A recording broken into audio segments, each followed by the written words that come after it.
जी अस्सलाम वालेकुम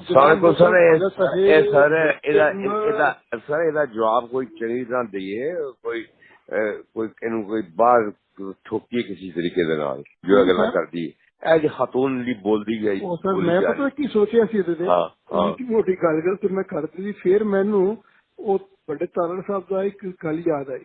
ਉਹ ਕਹਿੰਦੇ ਮਿਸਲ ਮੀਆਂ ਕੁੱਤਿਆਂ ਦੇ ਭੌਂਕੇ ਖਲੋਤੇ ਨੇ।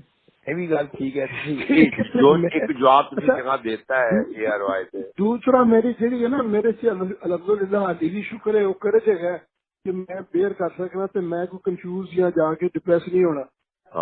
ਜਦੋਂ ਲੋੜ ਪੈਗੀ ਤੁਹਾਨੂੰ ਅਸੀਂ ਕਹਿ ਦਾਂਗੇ ਖਾਲਿਦ ਕੁਝ ਧਮਾਕਾ ਕਰ ਦਿਓ, ਤੁਸੀਂ ਕਰ ਦੇਣਾ, ਮੈਨੂੰ ਪਤਾ। ਤੁਸੀਂ ਮੈਂ ਦੱਸ ਦੇਣਾ, ਬਸ ਮੈਂ ਜੋ ਕਹੋਗੇ ਉਸਾ ਹੋ ਜਾਏਗਾ। ਹਾਜ਼ਰ एनी टाइम यू लाइक। हाजिर खान साहब और मेरे भतीजे ठीक ठाक ने? बिल्कुल जी, अल्लाह बिस्मिल्लाह में कहना कि नान शक्रान। जरूर, मोस्ट वेलकम।